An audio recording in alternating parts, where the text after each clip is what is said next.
We are pursuing the issue of John Podesta, the Podesta Group, Anthony Podesta, the big-time lobbyist whose firm essentially went out of business after he was tied to Paul Manafort's clients in the Ukraine that were allegedly connected to Russia and all of that. Manafort was indicted. He's connected to Trump.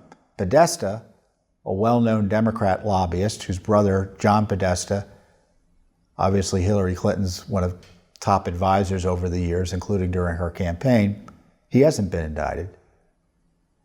So what we did was we sued we asked for and then sued the State Department for records about Mr. Podesta and the Podesta Group's involvement with the State Department. And we did get some records. And we got initially a remarkable 5 pages of records from the State Department about what the Podesta Group was up to with the State Department. And the records show that the Podesta Group was lobbying and involved with the Ukrainian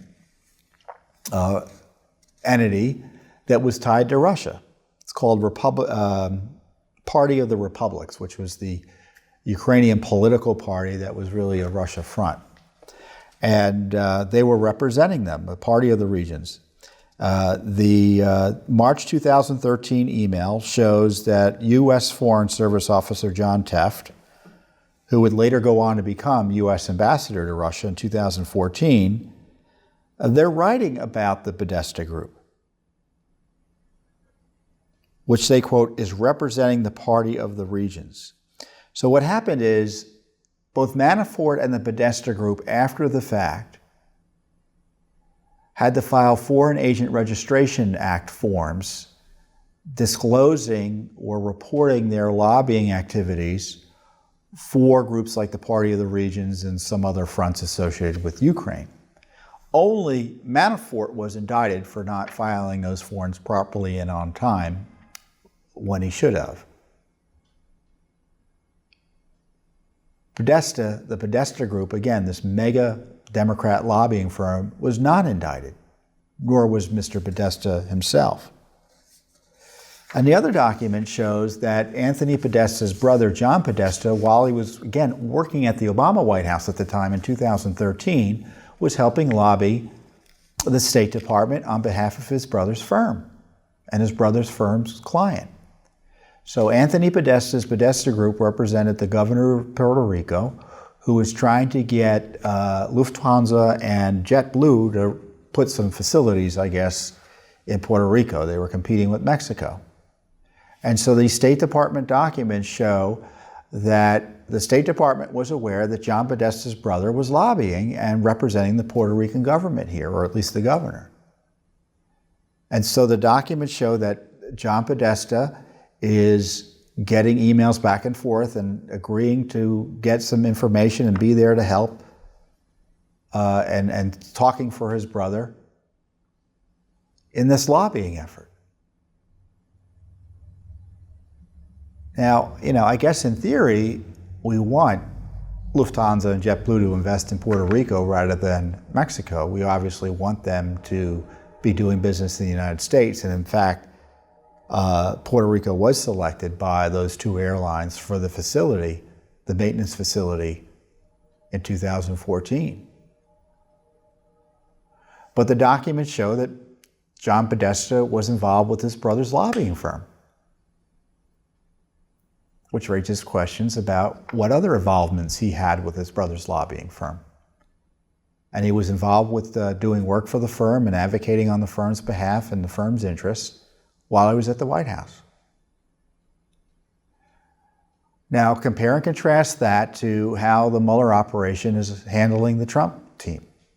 If these documents, if by the standards of the Mueller special counsel, these documents would be more than enough to bring the Podestas before a grand jury. And these emails are a stark reminder that Mr. Mueller is only interested in alleged foreign ties of Donald Trump, and any alleged foreign ties with Russia Russia-connected foreign entities in Ukraine or whatever, if it involves the Hillary Clinton gang, the Podesta Group, that crowd, zero interest. Not only is Mueller not interested in it, but evidently this Justice Department isn't interested in it. Unless they're doing secret investigations we don't know about.